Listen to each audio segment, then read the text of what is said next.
Bismillahirrahmanirrahim. Assalamualaikum warahmatullahi wabarakatuh. Perkenalkan, kami Angkatan 11 Kelompok 4 Kota Cirebon, peserta Latsar CPNS tahun 2021. Perkenalkan, anggota kami Haris Prabowo, Nandi Setiadi Sarian, Mutia Latifah, dan Nabila.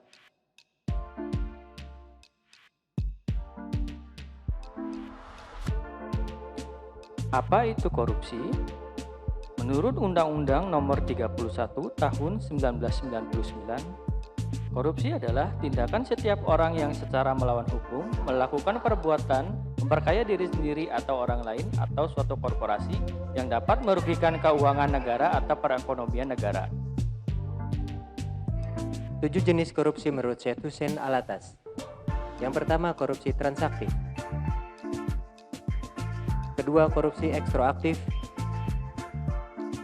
Yang ketiga, korupsi investif. Yang keempat, korupsi perkerabatan. Yang kelima, korupsi defensif. Keenam, korupsi otogenik. Dan yang ketujuh, korupsi suportif.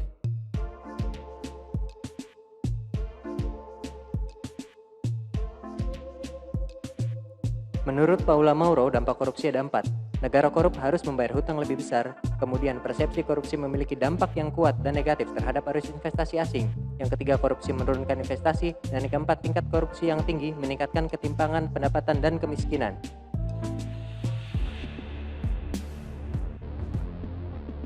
Menurut Undang-Undang Nomor 31 1999 Jungto Undang-Undang Nomor 20 Tahun 2001 terdapat 7 kelompok tindak pidana korupsi dan semua jenis tersebut merupakan delik-delik yang diadopsi dari KUHP Pasal 1 Ayat 1 Sub C Undang-Undang Nomor 3/71.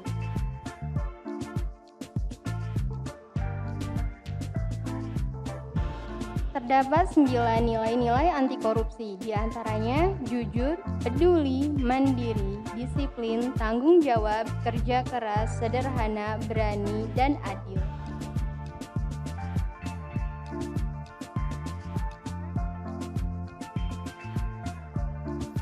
Agar pemberantasan berjalan lebih efektif, maka 3 strategi yang harus dilakukan secara bersamaan untuk mencegah korupsi. Yang pertama, strategi jangka pendek dengan memberikan arahan dalam upaya pencegahan. Kedua, strategi menengah berupa perbaikan sistem untuk menutup celah korupsi. Dan yang ketiga, strategi jangka panjang dengan mengubah budaya. Strategi jangka pendek ialah strategi yang diharapkan mampu segera memberikan manfaat atau pengaruh dalam pemberantasan korupsi. Strategi jangka menengah yaitu strategi yang secara sistematis mampu mencegah terjadinya tindak pidana korupsi untuk perbaikan sistem administrasi dan manajemen penyelenggara. Serta strategi jangka panjang diharapkan mampu merubah budaya atau pola pandang dan persepsi masyarakat terhadap korupsi. Mencegah korupsi adalah suatu pekerjaan yang berat untuk dilakukan.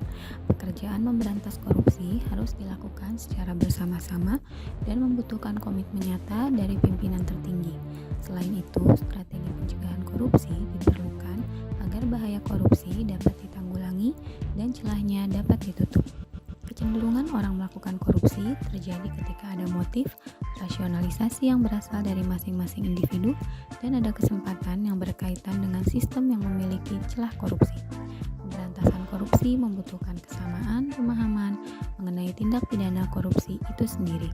Dengan adanya persepsi yang sama, pemberantasan korupsi bisa dilakukan secara tepat dan terarah, agar pemberantasan bisa berjalan lebih efektif.